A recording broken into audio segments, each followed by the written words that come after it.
in a moment. But right now, I have another performer to introduce to you. He is, well, he also works at the Pink Door. That's how I met him. He is very much into the poetry slam scene and a veteran of that. Does readings internationally. He has recently, just a week ago or so, won third best mustache in the USA, people. Third best in the USA. I know. He's known as the Peaceful Pimp, tickling your ears and everything in between. Please welcome to the stage the amazing Gandhi Jones.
Good evening, ladies and gentlemen.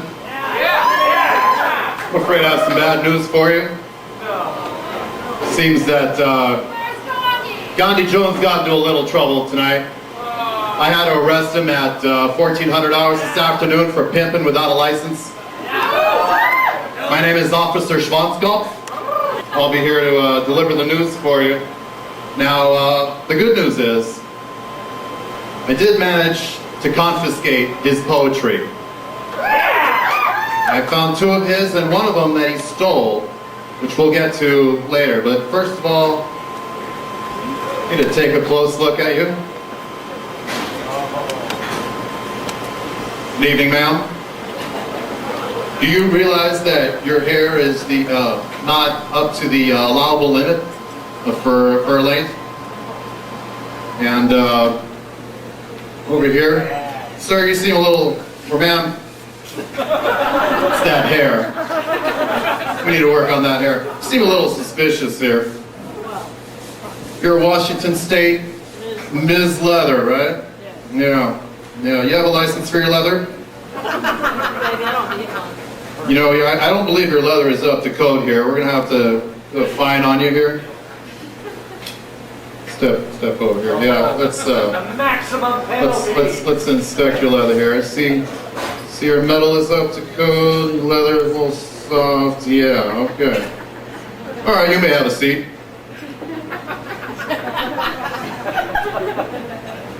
You, sir, you seem a little suspicious. Are you now or have you ever been a resident of the great state of Arizona? Never? Good, I was about to ask you to show me your papers. Be forewarned, I expect order and discipline here as I read Gandhi's poetry. This first piece is called Moonstruck. My mother's ass swings in the playground of city streets. Her legs a polyester-wrapped easel shifting alternately, lane to lane, sidewalk to crosswalk to cakewalk, caught in the crosstalk of leering spectators, admirers, commentators, naysayers.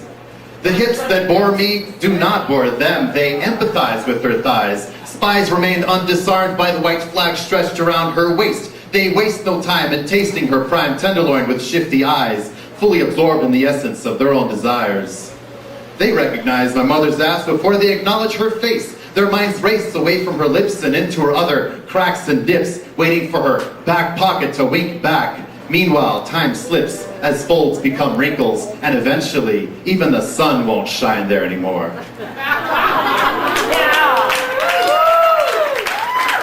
I expect you all to applaud in an orderly fashion between the poems.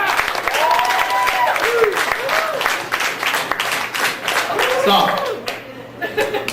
Second piece is one Gandhi stole by Chuck Miller. Asshole, you'll suck my tobacco dick your whole life. Pale white spectra of a real dick, smoke bleeding between your lips. I'll come into your mouth forever with poison jism and black tar, with jackboots of advertisers' laws, respectability. I'll step up and force my dick into the mouths of your children. You'll watch mute, their hearts cut out, for when they become dick suckers early, I've got them by the throat. You'll see them on street corners, lighting up, indifferent, blasé, dead already, and dead again, without knowing, sucking that grisly dick, mine. I'll eat out their lungs, hearts, and arteries, forcing them to suck me off, reach in with claw hands of profit, rip out their breasts, their lives ebbing away day by day, make it illegal to suck any other kind of dick, human or leaf bud. Send them to the penitentiary for sucking any other dick than mine.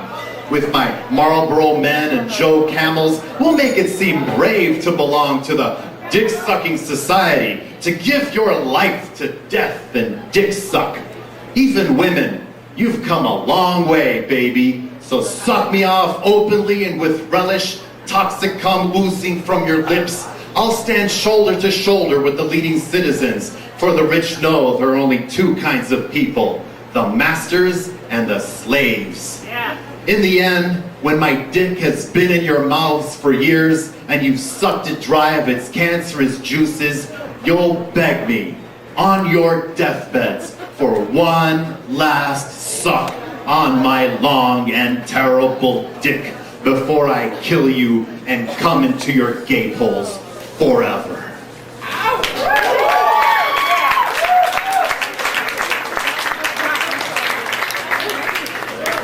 I'm sure Gandhi will appreciate that from his holding tank.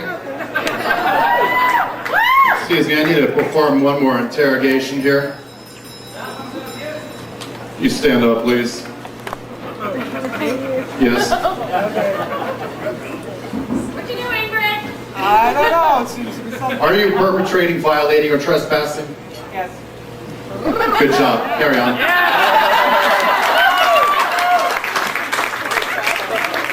I smell another suspect around here. Where are you?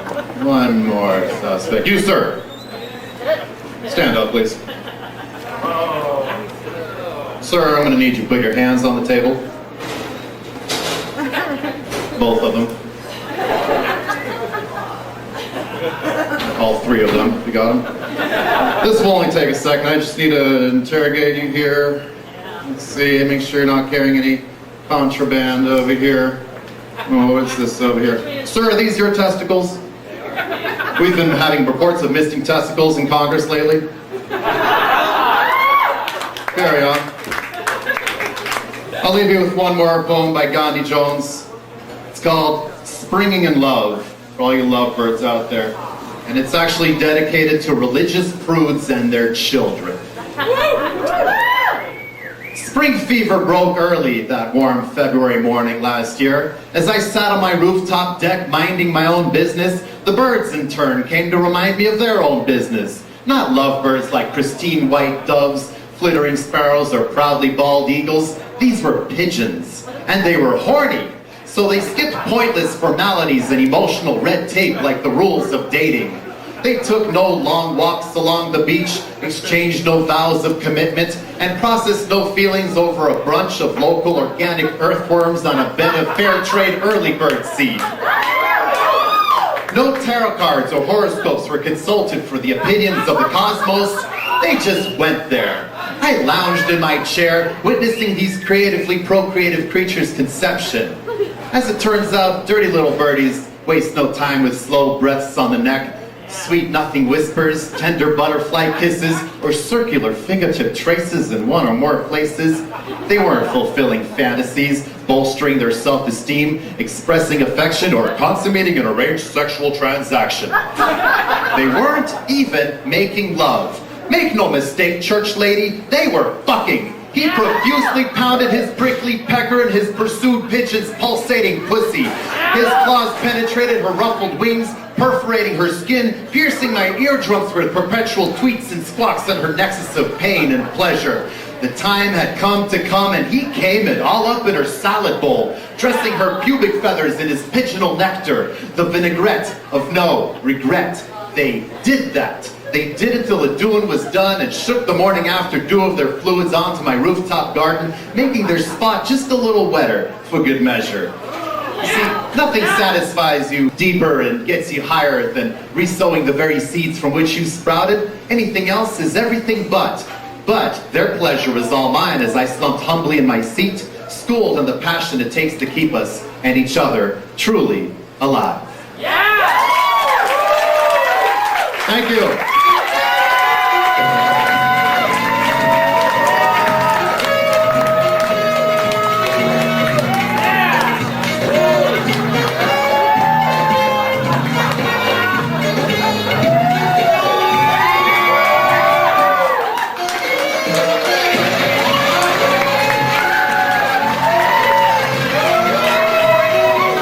Gandhi Jones, the peaceful pimp.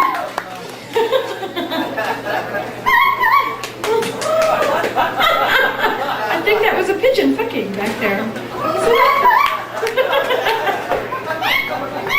My friends are weird. All right.